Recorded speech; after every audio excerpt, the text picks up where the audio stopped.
ሰላም ጤና ይስጥልን። እንደምናችሁ እንደምን ቆያችሁ? ሳምንታችሁ ጥሩ እንደነበር ተስፋ አደርጋለሁ።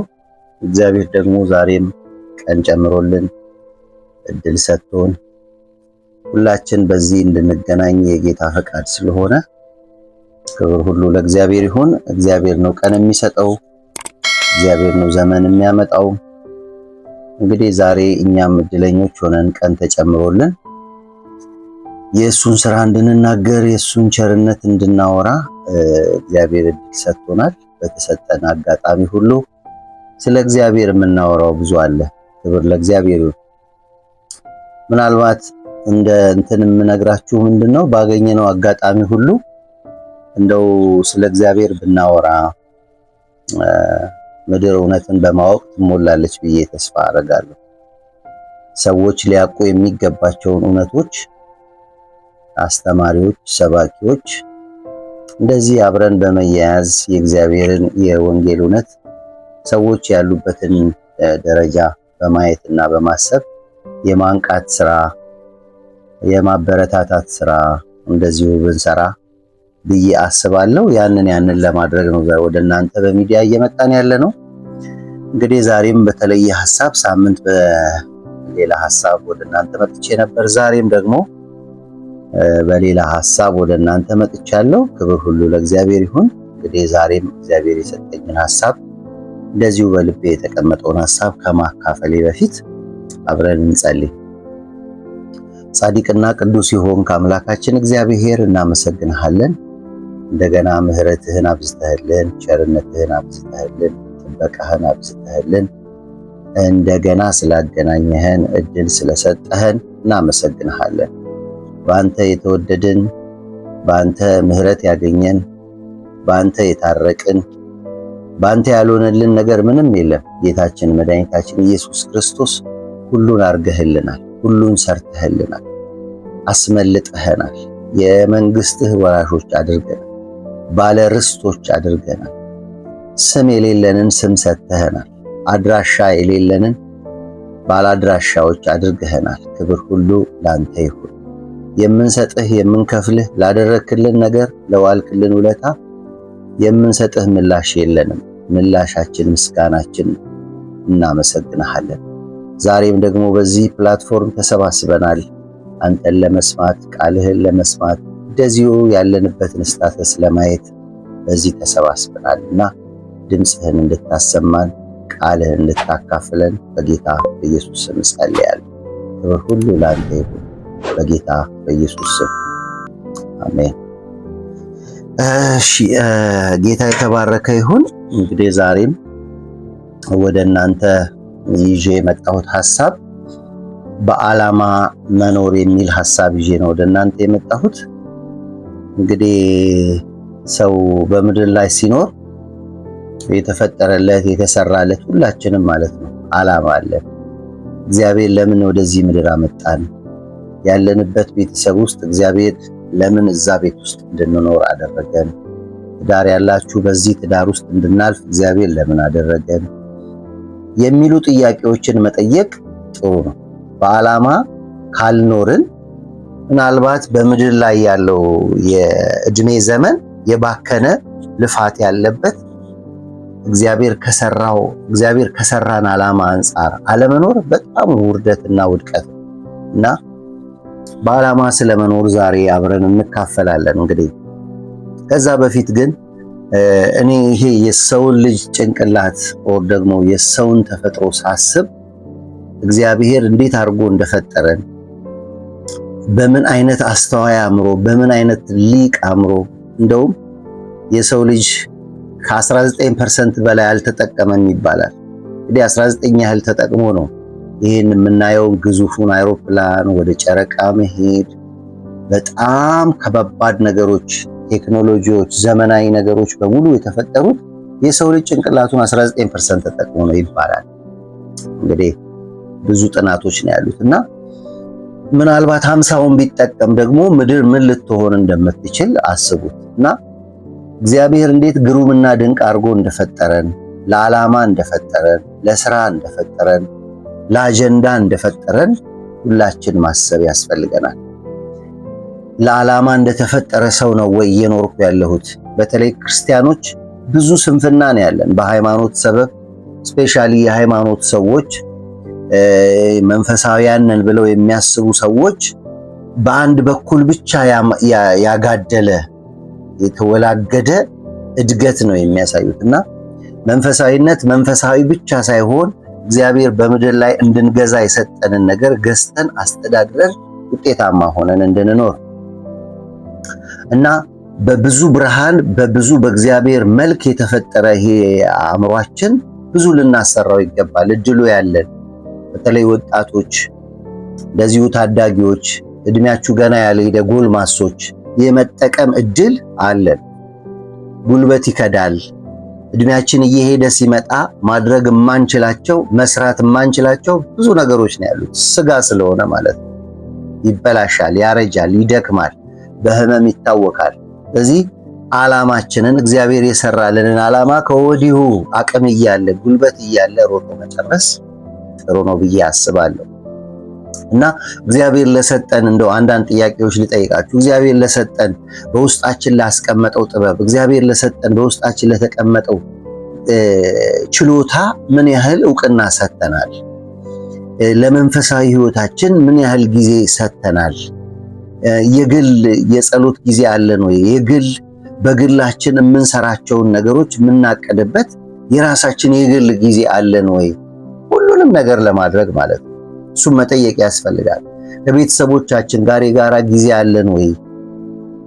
ልጅ ከወላጅ ጋር፣ ወላጆች ከልጆች ጋር እንደዚሁ እንደ ፋሚሊ ቁጭ ብለን ለማቀድ፣ ለመነሳት፣ ለመስራት የምናቅድበት ጊዜ አለ ወይ? ከማን ጋር ነው የምውለው? የት ነው የምውለው? ምን ስሰራ ነው የምውለው? ጊዜ በምን ይባክናል? እስቲ አሁን ዝም ብላችሁ እንደው ትላንትን ብቻ አስቡ። እስቲ ትላንት ምን ስትሰሩ አላችሁ? ምን ዓላማ አሳካችሁ ትላንት? መቼም ሁሉ ነገር ዓላማ ነው። ስፖርት የሚሰራ ሰው ስፖርት የሚሰራው በዓላማ መሆን አለበት። የሚነግድ ሰው የሚነግደው በዓላማ መሆን አለበት። የሚያስተምር ሰው በዓላማ መሆን አለበት። ሁሉን ነገር በዓላማ የሚያደርግ ሰው የዛን ነገር ፍሬ ያገኛል እንጂ እዛም እዛም መግባት ፍሬ ቢስ ነው የሚያደርገን። እና ከማን ጋር ነው የምውለው ብላችሁ ጠይቃችሁ ታውቃላችሁ? ራሳችሁ የት ነው የምውለው? ምን ስሰራ ነው የምውለው? ለእውቀት ጊዜ መስጠት፣ ማንኛውንም ነገር ለማወቅ ማለት ነው። የእግዚአብሔርን ቃል ለማወቅ ወደ መጽሐፍ ቅዱስ እንደምንሄድ የዚህንም ምድር ነገር ለማወቅ ማንበብ፣ ዕውቀትን መገብየት፣ የምንሰራውን ነገር በዕውቀት ለማድረግ ማንበብ የግድ ያስፈልጋል። እነዚህን ነገሮች ለማድረግ መነሳሳት፣ ባለራዕይ መሆን፣ የአእምሮ ልቀት ውስጥ መግባት፣ በምናባችን እና በሐሳባችን ተነሳሽነት ያስፈልጋል። አንድ ሰው አንድን ነገር ለማድረግ በዋናነት መጀመሪያ እሱ ልብ ውስጥ መነሳት ያለበት ነገር አለ። ከልብ ነው መጀመሪያ ያለበት። ሰው ስላረገ የሚያረግ ሰው ይጀምርና ሰው የሚከፍለውን ዋጋ መክፈል ስለማይፈልግ ይቆማል፣ ስታክ ያደርጋል። ስለዚህ በዕውቀት ለማድረግ ውስጣችን መነሳሳት ያስፈልጋል። ውስጣችን ከተነሳ እግዚአብሔር የሰጠንን ችሎታ፣ እግዚአብሔር የሰጠንን ጥበብ ተጠቅመን በምናባችን በሐሳባችን የሳልነውን ነገር መሬት ላይ እናመጣለን። እንዴት የተሳካላቸው ሰዎች የሚባሉት በምድር ላይ እቅድ አውጥተው በዓላማ የሚኖሩ ሰዎች፣ ለምን እንደሚኖሩ የሚያውቁ ሰዎች ናቸው። ስለዚህ የሚባክን ጊዜ አይኖርም። እና ዛሬ እኔና እናንተ አብረን እንድንካፈል የፈለኩት ሐሳብ ይሄ ነው። ክርስቶስን ማዕከል ያደረገ በዓላማ የተሞላ ህይወት። አንድ አራት ነገሮች አነሳላችኋለሁ። በዓላማ የሚኖር ሰው ምንድነው ማድረግ ያለበት የሚለውን ሐሳብ እናነሳለን። ሰው እንዴት በዓላማ ይኖራል? የመጀመሪያው ሰው በዓላማ የሚኖርበት የመጀመሪያው ራስን በእቅድ መምራት። ሁልጊዜ ማሰብ ያለብን እነዚህ ተሰፍረው የሚሰጡን 24 ሰዓት ከእግዚአብሔር የሚሰጡን እነዚህ ጊዜያት የሚያልፉና ከተሰጠን ነገር የሚቀነሱ ናቸው። ለምሳሌ ከዚህም በፊት አንስቼዋለሁ መሰለኝ። እግዚአብሔር ለሁሉም ሰው በእኩል የሰጠው ባንክ አካውንት ከፍቶ ለሁላችን ያስቀመጠው ነገር ቢኖር ጊዜ ነው። ብዙ ቦታ እናገራለሁ። በተለይ ወጣቶችን ሳገኝ የምናገረው ሐሳብ ጊዜ እግዚአብሔር ለእያንዳንዳችን አካውንት ከፍቶልን አስቀምጦልናል። ለምሳሌ እኔ በባንክ አካውንቴ ገንዘብ ባስቀምጥ ያንን ገንዘብ እኔ እስከወስደው ድረስ ባንኩ ሊሰራበት ይችላል። ፈቃድ አለው። ምክንያቱም እሱ ጋር ነው ያለው ብሩ። እኔ እስክመጣ ድረስ ለሰውም ሊያበድር ሊሰራበት ይችላል፣ ይሰራል። እኔ ሲሄድ ግን አይከለክለኝም። 50 ሺህ ብር ካለኝ 50 ሺህ ብር የመጠየቅ መብት አለኝ፣ ይሰጠኛል። ነገር ግን እግዚአብሔር በባንክ አካውንታችን ውስጥ ያስቀመጠው ጊዜ ካልሰራንበት፣ ካልተጠቀምንበት ሀምጣ ብለን ነገ ብንሄድ አሁን የትላንትን 24 ሰዓት መልሶ አይሰጠንም። ምክንያቱም ይወስደዋል፣ ያልፋል። ስለዚህ ዛሬ የምሰራው ስራ ላይ ትላንት መስራት ያለብኝን ካልሰራው ዛሬ የምሰራው ስራ ላይ እንደገና ሌላ ስራ ደርብ ያለው ማለት ነው። ስለዚህ ጊዜ መባከን ይመጣል። አንድን ነገር ደራርበን ስናደርግ ሰውነታችን ሊሚቴሽን ያለው ነገር ነው፣ ሰው ስጋ ስለሆነ። ስለዚህ መስራት ያቅተናል፣ በርን እንሆናለን፣ ተስፋ እንቆርጣለን፣ ያለ ዓላማ እንኖራለን ማለት። ስለዚህ እግዚአብሔር የሰጠንን ጊዜ ለመጠቀም በዓላማ መኖር ያስፈልጋል። ለምንድን ነው የምኖረው? በላ፣ ጠጣ፣ ተማረ፣ አገባ፣ ሞተ፣ እሱን ማንም ያደርጋል። መንገድ ላይ ያለ የሚለምነውም ሰው በልቶ ያድራል። ነገር ግን ለዛ ዓላማ አይደለም እኔና እናንተ እግዚአብሔር ይጠራል። ስለዚህ ሰው እንዴት በዓላማ ይኖራል? ራሱን በቅድ መምራት አለበት። አንድ አባባል አለ፣ ፈረንጆች ይሉታል፣ በቅድ የማይመራ ሰው ለመውደቅ ያቀደ ሰው ነው ይላሉ። እቅድ ወሳኝ ነገር ነው ወዳጆች። አንዳንድ ጊዜ ማቴዎስ፣ ማርቆስ ሳንል የምናስተምራችሁ ትምህርት ስላለ ነው ይህን ትምህርት ወደ እናንተ ይዤ የመጣሁት። በእርግጥ ይህም የእግዚአብሔር ሐሳብ ነው። በእቅድ የማይመራ ሰው ለመውደቅ ያቀደ ሰው ነው። እቅድ የሚያስፈልገው ለምንድን ነው ካላችሁ፣ እግዚአብሔር በውስጣችን ያስቀመጠው ራዕይ፣ እግዚአብሔር በውስጣችን ያስቀመጠው ሐሳብ ተፈጻሚነት እንዲያገኝ። ውስጣችን ያለው ራዕይ እግዚአብሔር እንድንኖርለት፣ እግዚአብሔር እንድንፈጽመው፣ በምድር የሰጠንን የቤት ሥራ ለመስራት ለመፈጸም የሚያስፈልገን ነገር እቅድ ነው። እቅድ የሌለው ሰው በውስጡ ያለውን ነገር መስራት አይችልም። ምክንያቱም ሰው ሲያቅድ ባቀደው ልክ ይኖራል፣ ፍሬውን ይገመግማል፣ ያልሰራውን እንደገና በጥራት ይሰራል፣ ውጤቱን ያያል፣ እንደገና ፕላን ቢ ፕላን ሲ እያደረገ ውጤታማ በሆነ መንገድ ስራውን ሰርቶ ይጨርሳል በምድር ላይ ሲኖር። እዚህ እቅድ የሚያስፈልገው ራዕይን ለማስፈጸም ነው። ህይወታችንን የምንመራው ወዳጆቼ ያቀድነውን ያህል ነው። አንድ ሰው ህይወቱን የሚመራው ያቀደውን ያህል ነው።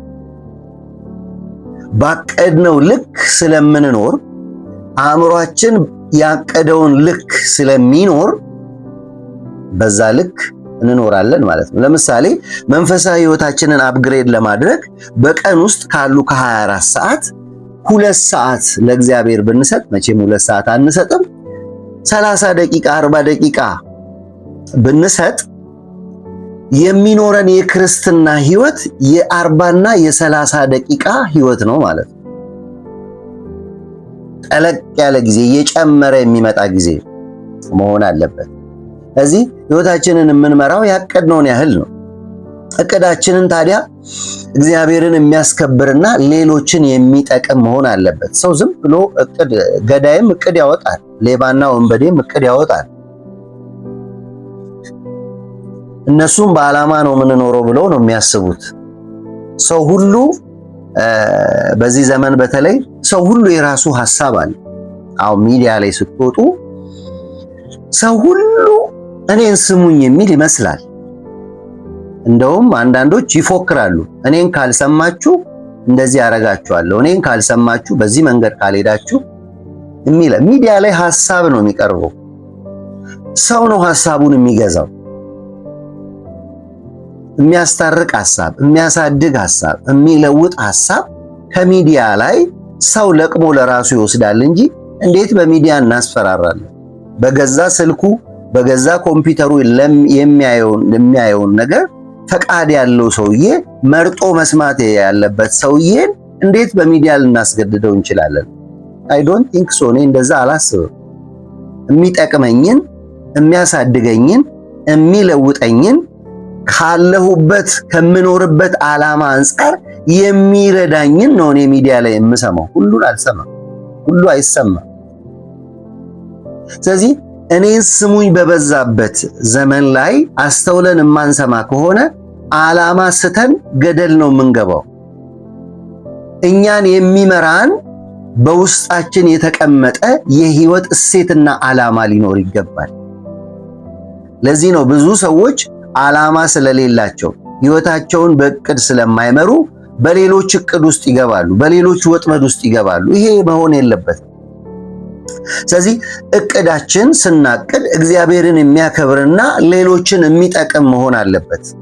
እቅድ ሁሉንም ስለሚያቅድ ማለት ነው። እግዚአብሔር የሚከብርበት እቅድ ምንድን ነው? ሰዎችን ሰፖርት ማድረግ፣ ሰዎችን በተለያየ መንገድ የሚረዳ እግዚአብሔር ይከብርበታል። ስድብ የሌለበት፣ አመጽ የሌለበት፣ ክፋት የሌለበት፣ ተንኮል የሌለበት፣ ሸር የሌለበት ነው የእግዚአብሔር ሐሳብ። ሌሎችን የሚጠቅም ለሌሎች በረከት የሚሆን በምድር ላይ ስንኖር ሌሎችን ለመጥቀም ካልኖርን እቅዳችን ከንቱ ነው ማለት ነው። ስለዚህ ባቀድነው ልክ የምንኖር ከሆነ እቅድ በውስጣችን ያለውን ራዕይ የሚያስፈጽምልን ከሆነ እኔና እናንተ አለማቀድ ለመኖር በትክክለኛው መንገድ ላለመኖር መወሰን ማለት ነው። እግዚአብሔር ይርዳል። እግዚአብሔር ለሰው ልጆች ሁሉ ከሰጠው ነገር አንዱ በእቅድ መኖርን ነው። እቅድ ወዳጆቼ የሚተገበር እንጂ ምኞት አይደለም። ይህ ሚዲያ የምትሰሙ የምትከታተሉኝ፣ እውነቴን ነው የምላችሁ፣ አብዛኛው ሰው ውስጥ የምኞት እቅድ ነው ያለው እንጂ የተግባር እቅድ የለም። በሚቀጥለው ጊዜ፣ በሚቀጥለው ወር፣ በሚቀጥለው ዓመት፣ አሁን ነሐሴ እየመጣ ነው። ሰው ሁሉ ያቅዳል። በ2019 እንዲያረጋለሁ፣ እንዲያረጋለሁ፣ እንዲሰራለሁ፣ እንዲተዋለሁ፣ እንዲሄዳለሁ ያቅዳል። ጥሩ ነው። ማሰብ ጥሩ ነው። ያሰብነውን ነገር መጻፍ ጥሩ ነው። ትልቁ ነገር ግን መፈጸም ነው። ጌታችን መድኃኒታችን ኢየሱስ ክርስቶስ እኮ ያቺ 33 ዓመት ተኩል የእቅድ ዓመት ናት። ከዛ በላይ መኖር አይችልም።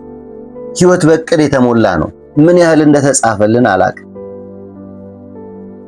ስለዚህ እቅድ የምንተገብረው እንጂ ምኞት አይደለም። ምኞታችንን አይደለም ማስቀመጥ ያለብን። በፕላን በቢ በሲ በዲ በምናምን እያደረግን የምንፈጽመው እቅድ ነው ማስቀመጥ ያለብን። ስለዚህ እግዚአብሔር ለሰው ልጆች ሁሉ ከሰጠው ነገር አንዱ በእቅድ መኖርን ነው። እግዚአብሔር ዘፍጥረት ላይ እግዚአብሔርን ስናጠና ወይም ስለ እግዚአብሔር ስናጠና ዘፍጥረት ላይ ራሱ አንዱ ከእግዚአብሔር የምንማረው እቅድን፣ እግዚአብሔር በመጀመሪያ ቀን፣ እግዚአብሔር በሁለተኛ ቀን፣ እግዚአብሔር በሶስተኛ ቀን፣ በስድስተኛ ቀን፣ በሰባተኛ ቀን ፕላንድ ነው እግዚአብሔር። ጌታችን መድኃኒታችን ኢየሱስ ክርስቶስን ወደ ምድር እንደሚመጣ ተስፋ ሰጠ። ተስፋው በብዙ አጸና። ተስፋው መጣ። ኢየሱስ መጣ። አሁን ደግሞ እንደገና የሚመጣበት ጊዜ አለ። ሁሉ በእቅድ ነው እግዚአብሔር የሚሰራው። ኢየሱስ ድንገት መጥቶ አይደለም የተወለደው። በእግዚአብሔር ቀን፣ በእግዚአብሔር እቅድ፣ በእግዚአብሔር ፕላን። አሁንም ድንገት ቢመጣም ጌታችን መድኃኒታችን ኢየሱስ ክርስቶስ በክብር እንደገና ወደዚህ ድንገት ቢመጣም ግን የእቅድ ውጤት ነው። የምንሰራውን ነገር በዓላማ እየኖርን ነው፣ በዓላማ እየሰራን ነው ካልን ራሳችንን በእቅድ መምራት ያስፈልጋል። እቅድ አለን ወይ? ምን አቀዳችኋል? የ5 ዓመት የ3 ዓመት እንደ ቤተ ክርስቲያን፣ እንደ ግለሰብ፣ እንደ ቤተሰብ እቅድ አለን ወይ? ስራ የምንሰራ ሰዎች ይሄን ሰርተን ይሄን አረጋለሁ የሚል እቅድ አለን ወይ? ምን ነግድ ሰዎች ነግደን በንግዳችን ይሄን እቅድ አለን ወይ?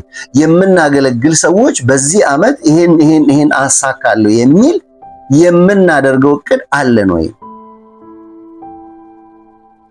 ታዲያ ስናቅድ በእግዚአብሔር ታምነን ማቀድ አለብን። ያው ሰው በዓላማ እንዴት ይኖራል? ራስን በእቅድ በመምራት ነው የመጀመሪያው ሐሳብ።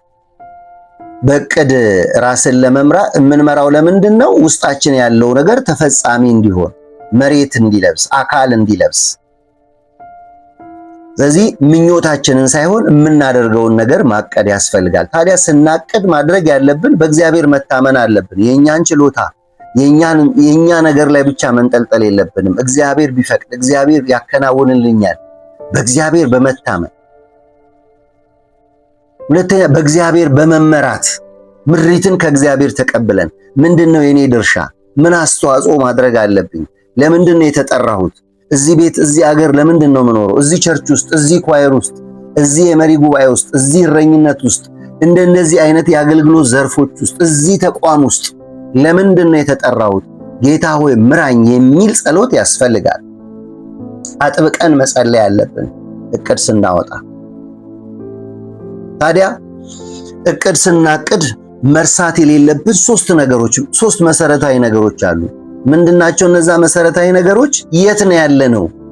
አሁን ያለሁበት። ለምሳሌ በመንፈሳዊ ሕይወቱ ለውጥ ማምጣት የፈለገ ሰው የሚያቅድ ሰው ሲጽፍ ለምሳሌ የ30 ደቂቃ የጸሎት ሕይወት ካለው መነሳት ያለበት ከ30 ደቂቃ የጸሎት ሕይወት ነው። እንዴት አድርጌ 40፣ 50፣ 1 ሰዓት ላድርሰው የሚል ያለበትን አሁን የቆመበትን መሰረት ማወቅ አለበት። 40 እና 50 አቨሬጅ የሚያመጣ ተማሪ እንዴት ነው ወደ 90 በአንድ ጊዜ 90 ይሄዳል? አይሄድም። ያለበትን ማወቅ አለበት። ያለበትን የጥናት ያጠናን ዘዴ ማወቅ አለበት ስናቅድ ማለት ነው። አንዳንድ ጊዜ ይመስለናል በቃ በሚቀጥለው ዓመት 90 ዓመት አለው። ላናመጣ እንችላለን። ምክንያቱም አሁን ያለውበት የአቨሬጅ ደረጃ 60 ከሆነ ማለት የት ነው የሚሄደው? በቀኑ መጨረሻ ምንድነው የምሆነው? ማየት ያስፈልጋል። የት ነው የምደርሰው? እንዴት ነው የሚሄደው? ምን ማድረግ አለብኝ?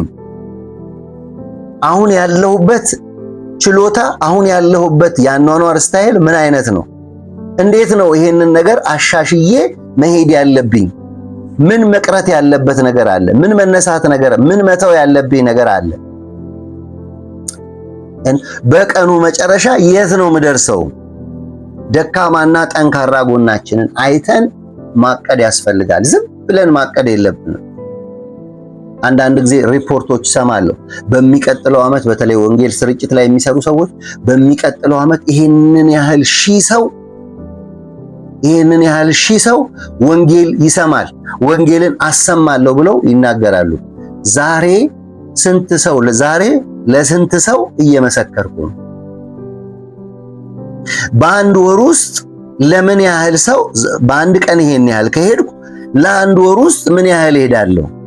ሲባዛ ለ12 ዓመት ምን ያህል ሄዳለሁ? ዛሬ ያለሁበት ማየት ያስፈልጋል። የሚሄድበትን መንገድ በምን ያህል ፍጥነት አስቀጥላለሁ የሚለውን ማየት ያስፈልጋል። ስለዚህ ያለ ዕቅድ መመራት ራስን ለውድቀት መምራት እንደሆነ ካሰብን በዓላማ የምንኖር ሰው፣ የዓላማ ሕይወት ያለን ሰዎች ሕይወታችንን በምን አይነት መንገድ ነው እየመራን? ዕቅድ አለን ወይ? ለመንፈሳዊ ሕይወታችን ዕቅድ አለን ወይ? ለሥራ ገበታችን ዕቅድ አለን ወይ? ለምንነግደው ንግድ፣ ለምንሰራው ስራ፣ ለምናገለግለው አገልግሎት ዕቅድ አለን ወይ? ከቤተሰቦቻችን ጋር አብረን ለማሳለፍ፣ ለመዝናናት፣ ለመጫወት ዕቅድ አለን ወይ? ለስፖርት ዕቅድ አለን ወይ? አካልን ለመገንባት ሶሻል ነገራችንን ለመጨመር ዕቅድ አለን ወይ? ሁሉ ነገር ዕቅድ ይፈልጋል። ሁሉ በዕቅድ መመራት አለበት። ሰው ሲዝናና እንኳን በዓላማ መዝናናት አለበት። ሰው ሲጫወት እንኳን በዓላማ መጫወት አለበት። ሰው የሚያደርገውን ነገር በሙሉ በዓላማ ሲያደርግ የዛን ነገር ፍሬ ይበላል፣ ውጤታማ ይሆናል። አንድ ሞሮኮዊት የሆነ ጋዜጣ ላይ ነው ያየሁትና በሞሮኮ የተወለደች ግን ፈረንሳይት የሆነች ሴት ሞሮኮ በነበረች ጊዜ እረኛ እንደነበረች እዛ ጋዜጣ ላይ አነበብኩ።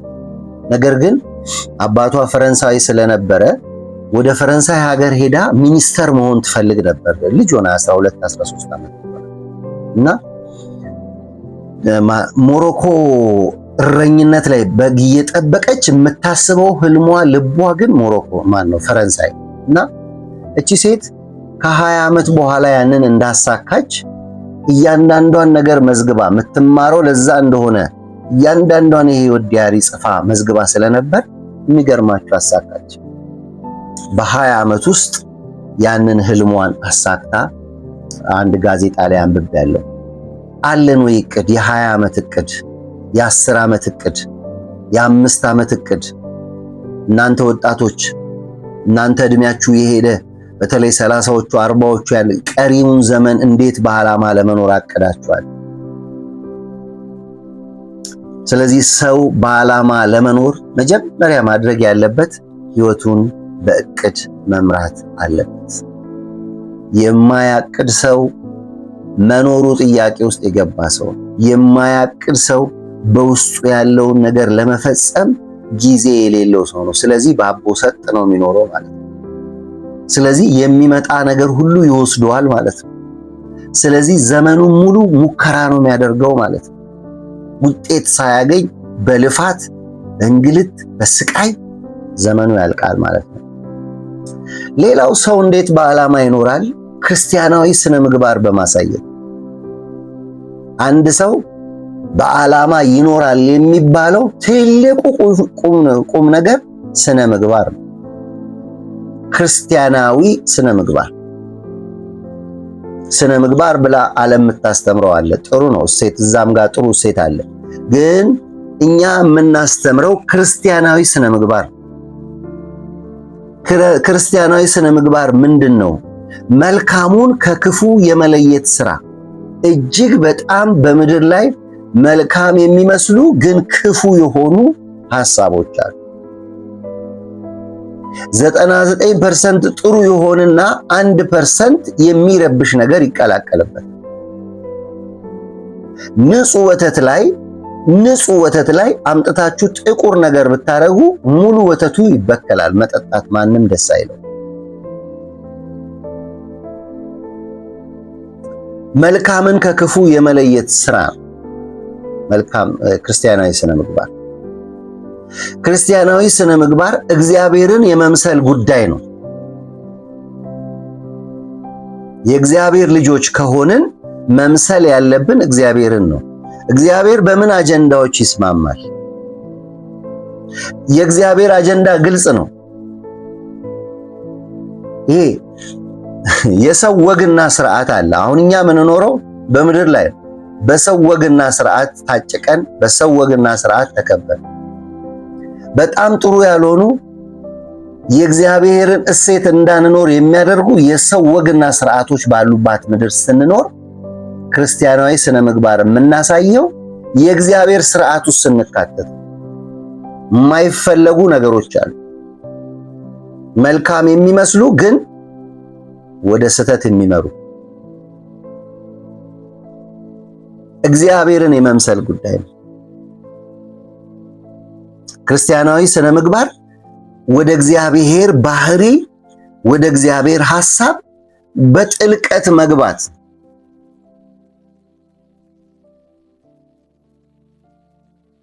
ዝምታውን፣ ይቅርታውን፣ ፍቅሩን፣ ደግነቱን እነዚህ ለሰው ልጆች ያካፈላቸውን ባህሪያት መላበስ፣ የሰጠንን እግዚአብሔር የሰጠንን ባህሪያት መላበስ እግዚአብሔርን የመምሰል ጉዳይ ነው። ማንን ነው የምንመስለው? ብዙ ሰው የሰው ተከታይ ሆኗል። በጣም ይገርመኛል። የብዙ ክፉ ሰዎች ተከታይ በጣም ብዙ ሰው ነው ያለው። የብዙ ተሳዳቢ ሰዎች ተከታይ እጅግ በጣም ብዙ ሰው ነው ያለው። ጥላቻን፣ ነቀፌታን፣ አመፅን፣ ክፋትን እንዴት አድርጎ ወንድምን መጥላትን የሚያስተምሩ አስተማሪዎች ብዙ ተከታይ ነው ያላቸው። ሰው ዛሬ እነሱን መምሰል ነው የሚፈልገው። ክርስቲያናዊ ስነ ምግባር ግን እሱ አይደለም። እግዚአብሔርን ወደ መምሰል ወደማይነቃነቅ መሰረት ውስጥ ወደማይለዋወጥ የእግዚአብሔር ባህሪ ውስጥ ይሄ የእግዚአብሔርን ባህሪ ምንድነው? እስጢፋኖስ በድንጋይ ሲወገር የተናገረው አንድ ነገር አለ። ጌታችን መድኃኒታችን ኢየሱስ ክርስቶስ በምድር ላይ የሚጠሉት ሰዎች እሱን ሲገርፉት የሚያደርጉትን አያውቁምና ይቅር በላቸው ብሎ ለክፉ ሰዎች እንደተማጸነ ሁሉ የእግዚአብሔር ባህሪ በላዩ ላይ ስላረፈ እስጢፋኖስ ከሰዎቹ ክፋት ይልቅ ለነዚህ ክፉ ሰዎች ምሕረትን ሲያስብ ይሄ እያደረጉ ያሉት ነገር በእውቀት አይደለም፣ እባክህ ምሕረትን አድርግላቸው የሚል የእግዚአብሔር ባህሪን መላበስ ጉዳይ ነው ስነ ምግባር፣ ክርስቲያናዊ ስነ ምግባር። መልካም ስራ ማድረግ፣ መልካም ማድረግ ወዳጆቼ ማንንም ገሎ አያውቅም። መልካም ያደረጉ ሰዎች እነሱ አልፈው መልካምነታቸው ይቀጥላል። መልካም ስራ ማድረግ ለነገ ህይወታችን መልካም እንዲደረግልን ስንቅ ነው። ባይዘው ያደረግነውን ነገር ነው የሚደረግብን። የሰላም ሰው ሳንሆን ሰላም ሊመጣ አይችልም እኛ ጋር። መጀመሪያ እኛ ውስጥ ሰላም መምጣት አለበት። ፍቅርን ሳንሰጥ ፍቅርን መጠበቅ የለብንም።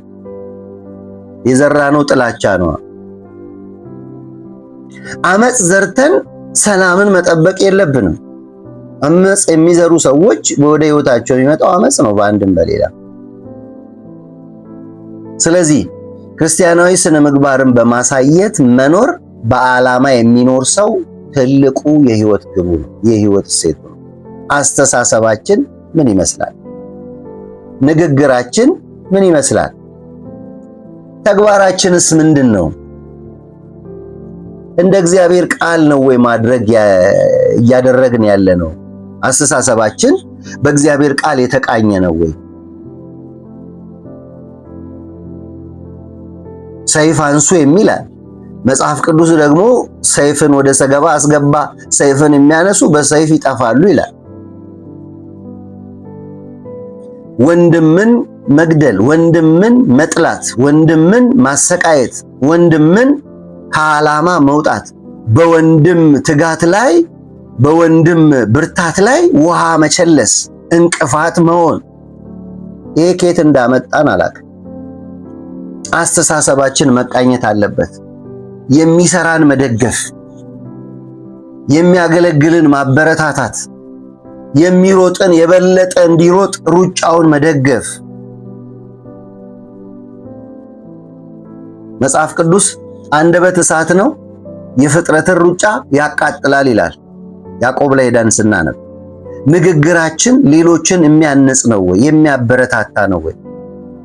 ክርስቲያናዊ ስነ ምግባር ማለት እሱ ነው። ንግግራችሁ በጨው የተቀመመ ይሁን።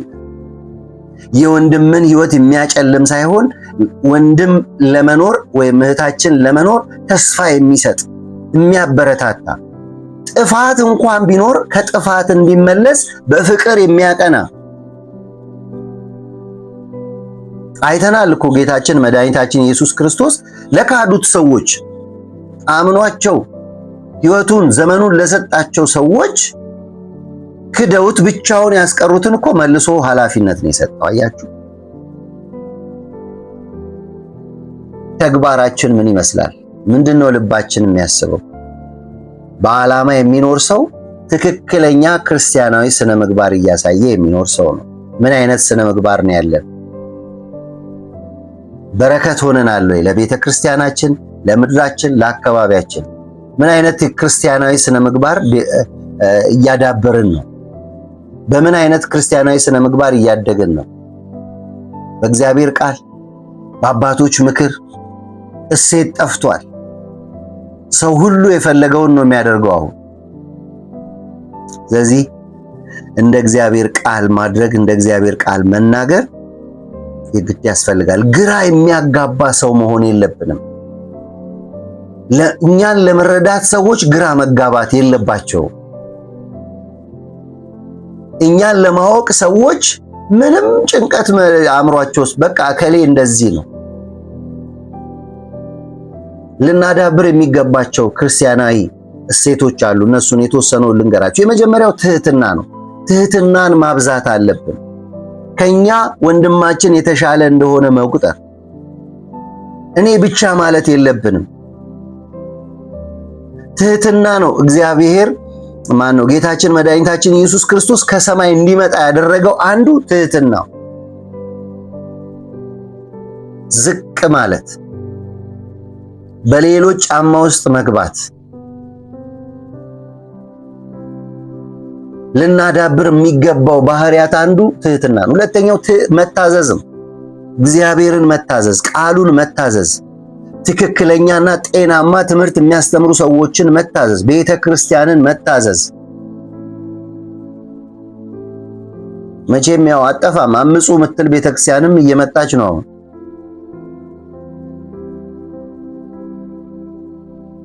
ትክክለኛውን መንገድ መታዘዝ፣ እግዚአብሔርን መታዘዝ፣ ወላጆቻችንን መታዘዝ፣ የሀገር ሽማግሌዎችን መታዘዝ፣ መንግስትን መታዘዝ። ይሄ ልናዳብር የሚገባው ባህሪ ነው። ተገዙ ይላል መጽሐፍ ቅዱስ። የሰላም ሰው መሆን፣ ከሁሉ ሰው ጋር በሰላም መኖር አንዱ ልናዳብር የሚገባው ነገር አንዱ እሱ ነው። የሰላም ሰው መሆን። ሰላም ከውስጥ ይጀምራል፣ ወደ ሌሎች ይጋባል። ሰላም በመማከር አይመጣም። የሰላም ምንጭ በሆነው በኢየሱስ ብቻ ነው የሚመጣው። ኢየሱስ ያለው ሰው ውስጥ ሰላም አለ። እኔ ሰላሜን እተውላችኋለሁ፣ ሰላሜን እሰጣችኋለሁ። እኔ የምሰጣችሁ ሰላም ዓለም እንደምትሰጠው አይደለም። የኢየሱስ ወደ ሰማይ ሲያርግ አንዱ እንደ ኑዛዜ ለኛ የነገረን ነገር ከማረጉ በፊት ሰላሜን እሰጣችኋለሁ፣ ሰላሜን እተውላችኋለሁ። የተተወልን ሰላም ነው። ያ የተተወልን ሰላም እኛ ውስጥ ካልገባ ሰላም ልናመጣ አንችልም። ለሀገሬ ሕዝቦች የምመኘው ሰው ሁሉ የጠፋውን ሰላም በምድር ላይ ፈልገን በተለያየ መንገድ ለማግኘት የምንፈልገውን ሰላም ወደ ልባችን እንድናመጣ ጋብዛችኋለሁ። ሰላም የሚገኘው ኢየሱስን በማስገባት ብቻ። ኢየሱስ የሌለበት ቤት ሰላም የለም። እተውላችኋለሁ ያለው ሰላም ተትቶልናል። ከተቀበልነውና የራሳችን ካረግን ሰላም እንሆናለን። አእምሯችን በሰላም ይሞላል። ሰላማችን ወደ ሌሎች ይጋባል። የሰላም ሰው መሆን፣ ከሁሉ ሰው ጋር በሰላም መኖር፣ እንደ እግዚአብሔር ቃል መናገር። ሌላው ልናዳብር የሚገባው የምንናገረው ነገር በሙሉ እንደ እግዚአብሔር ቃል፣ ቃሉ ይፈቅዳል ወይ? ሌላው ልናዳብረው የሚገባ ነገር ሰውን ማክበር። እባካችሁ ሰው ክቡር ነው። ሰውን አንናቅ። ሰውን ባለው ስታተስ አንየው። የሰው ልጅ ክቡር ነው። የእግዚአብሔር አምሳል ነው። የእግዚአብሔር መልክ ነው። አይጥፋ፣ አይገደል፣ አይሙት። መኖር እየቻለ እንዳይኖር አናድርገው። ስፔሻሊ ይሄ ዘመን አስፈሪ ዘመን ነው። በቃ አንተ አትኖርም እኔ ልኖር፣ አንተ አታቅም እኔ ነኝ የማቀው። ይሄ ስፔሻሊ ክርስቲያኖች ይሄንን ነገር ልናወግዝ ይገባል። ወደ እግዚአብሔር ልንጮህ ብቻ ሳይሆን እኛም ሐሳቡን ልናወግዝ ይገባል። ሰው መከበር አለበት። ሰው የእግዚአብሔር አምሳል ነው። ሌላው ልናዳብረው የሚገባው ባህሪ ምንድነው? ቅንነት ነው።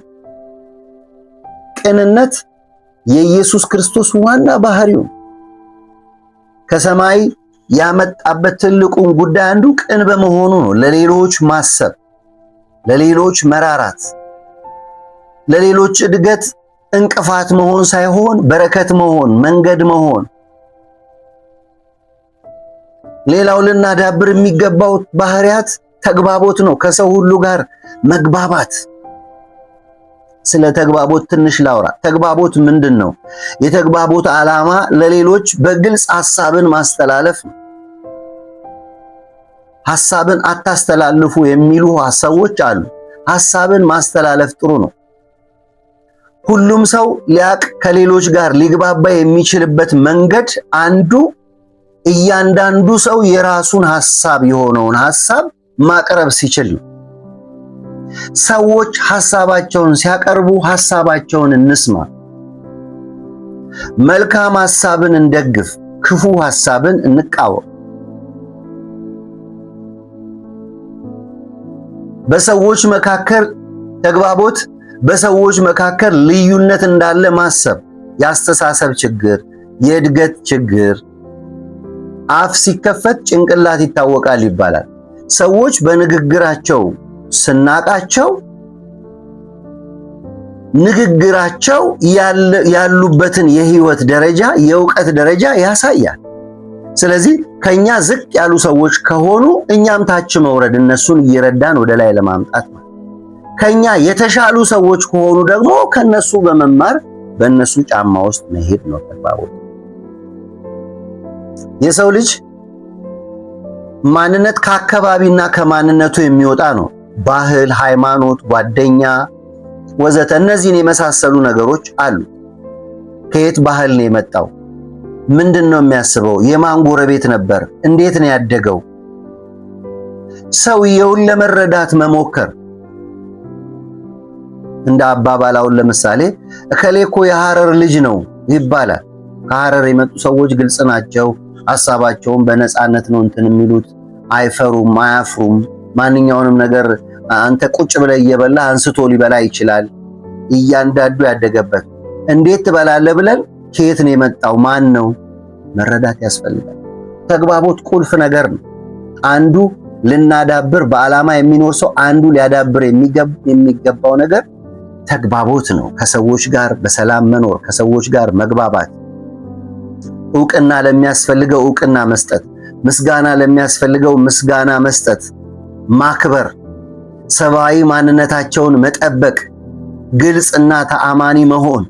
እነዚህ የተግባቦት ቁልፍ ነገሮች ናቸው። ጥሩ አድማጭ መሆን፣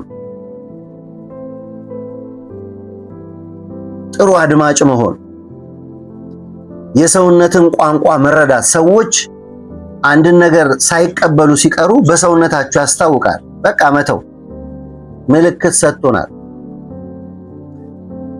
የምንናገረው ነገር ይኑር። ብዙ ማንበብና ማወቅ ያስፈልጋል ከሰዎች ጋር ለመግባባት፣ ሰዎችን ለመርዳት፣ ከሰዎች ጋር አብሮ ለመኖር ብዙ ተግባቦት ጉዳይ ያስፈልጋል። ሰዎችን ካልተረዳን ችግሩ አንተ ጋር እንዳለ እኔና እናንተ ጋር እንዳለ መገመት ያስፈልጋል። ስለዚህ ተግባቦት በዓላማ በሚኖር ሰው ህይወት ውስጥ ተግባቦት ቁልፍና ዋና ነገር። ስለምንግባባው ሰው ማወቅ። ምንድነው የሚያስበው? ምን ያስደስተዋል? ምን ደስ የማይለው ነገር አለ? የሚወደው ነገር ምንድነው? ከኔ የሚፈልገው ነገር ምንድነው? ማዕረጉን፣ ስሙን፣ ክብሩን መጠበቅ ያስፈልጋል። ከሌሎች ጋር በሰላም ለመኖር ተግባቦት በጣም ቁልፍ ነገር ነው። አዲስ ነገር ለመማር ዝግጁ መሆን፣ መጠየቅና ማድመጥ። ማናቀውን ነገር እንጠይቅ። ስንጠይቅ ማድመጥ አለብን። ግራ የሆኑ አስተሳሰቦችን ማስወገድ ከኛ። በማናቀው ነገር ላይ ሰዎችን አለመውቀስ። በቃ እናንተ በሌላችሁበት ነገር ምንም ሐሳብ መስጠት አያስፈልግም። በማናቀው ነገር ላይ ሰዎችን መውቀስ አያስፈልግም። የምናቀው ነገር ከሆነ፣ መረጃ ያለን ነገር ከሆነ፣ የምንጠላውን ነገር ማሳወቅ፣ ደካማ ጎናችንን ለሰዎች ማሳወቅ፣ ደስተኛ ፊት ፈገግታ ማሳየት፣ እነዚህ ለተግባቦት በጣም ቁልፍ ነገር ናቸው። ሁለት ነገር አንስቼላችኋለሁ። ሰው እንዴት በዓላማ ይኖራል? የመጀመሪያው ራስን በእቅድ በመምራት። ሁለተኛ ሰው እንዴት በዓላማ ይኖራል? ክርስቲያናዊ ስነ ምግባር በማሳየት። ሶስተኛ ሰው እንዴት በዓላማ ይኖራል? ራስን በማወቅ ራሳችንን እናውቃለን። ሰው ማን ነው? ዘፍጥረት ምዕራፍ 1 ቁጥር 26 እስከ 28 ላይ እግዚአብሔር አለ ሰውን በመልካችን እንደ ምሳሌያችን እንፍጠር፣ የባህር ዓሣዎችን፣ የሰማይ ወፎች፣ እንስሶችን፣ ምድር ሁሉ በምድር ላይ የሚንቀሳቀሱትን ሁሉ ይግዙ። እግዚአብሔር ሰውን በመልኩ ፈጠረ፣ በእግዚአብሔር መልክ ፈጠረ፣ ወንድና ሴት አድርጎ ፈጠራቸው። እግዚአብሔር ባረካቸው፣ እንዲህ አላቸው፣ ብዙ ተባዙ፣ ምድርን ሙሏት፣ ግዟት፣ የባህር ዓሣዎች፣ የሰማይ ወፎች፣ በምድር ላይ የሚንቀሳቀሱ ሁሉ ግዟቸው ይላል። ራስን ማወቅ ያልኳችሁ ሰው ማን ነው? ኦሪጂኑ ጋር ስንሄድ እግዚአብሔር ሰውን ሲፈጥር የሰውን ማንነት ለሰዎች ሲያሳይ ሰው ማን ነው? የእግዚአብሔር መልክ ነው። በመልካችን እንደ ምሳሌያችን እንፍጠር። ሰው ማን ነው? የእግዚአብሔር መልክ ነው። የእግዚአብሔር ምሳሌ ነው። የምንሰድበው ሰው፣ የምንነቃው ሰው፣ የምንገለው ሰው፣ መንገዱ ላይ ቆመን እንቅፋት የሆንበት ሰው የእግዚአብሔር መልክና የእግዚአብሔር አምሳል የሆነ ሰው ነው። የባህር ዓሦች፣ የሰማይ ወፎች፣ እንስሳት፣ ምድር ሁሉ በምድር የሚንቀሳቀሱትን ሁሉ ይግዙ። ሰው ማን ነው? ገዢ ነው። የመግዛት ኃላፊነት የተሰጠው ነው ሰው።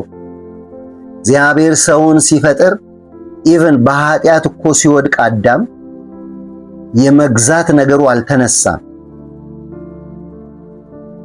የእግዚአብሔር መልክ መሆኑ አልተነሳም። የእግዚአብሔር መልክ ነው ዛሬም ሰው።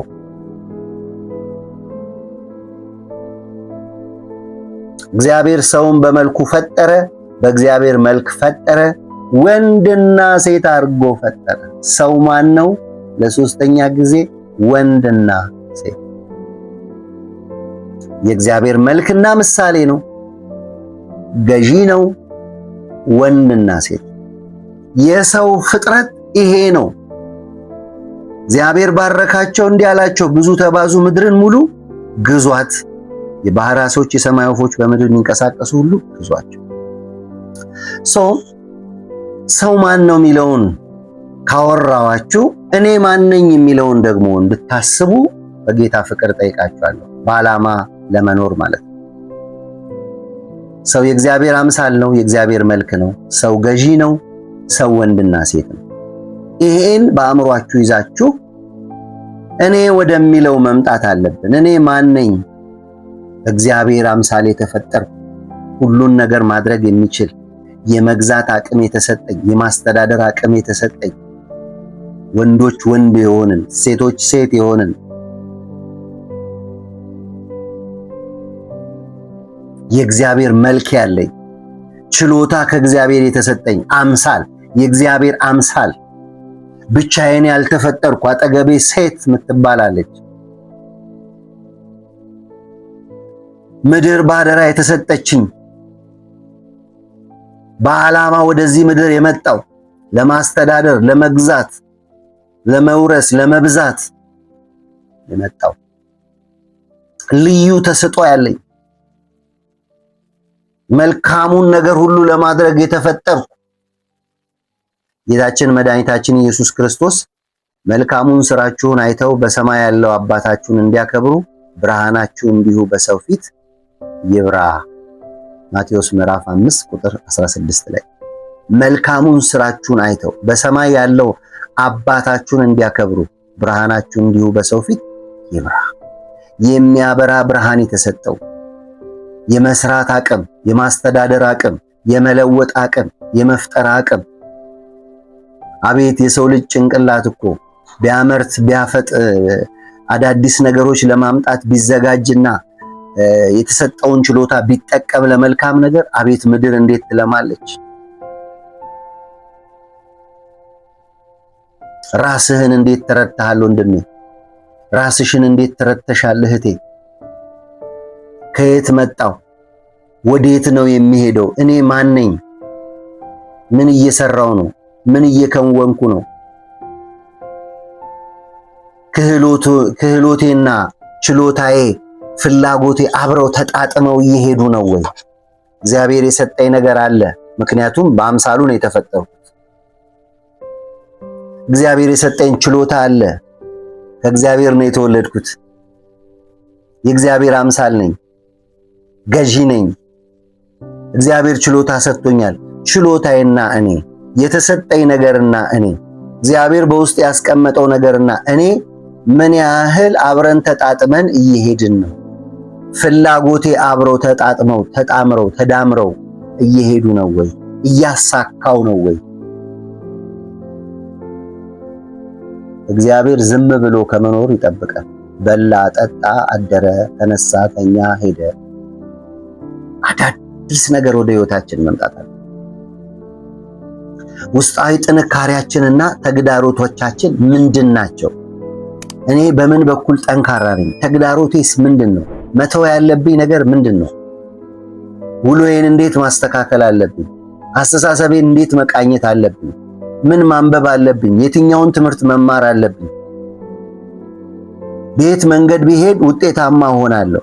በየትኛው አቅጣጫ ላይ ነው ያለው የኔ ህይወት? ውጫዊ ተግዳሮቶችስ ምን ምንድን ናቸው? እንዴት መከላከል እችላለሁ? ብዙ ሰው ብዙ ተግዳሮት ነው ያለው።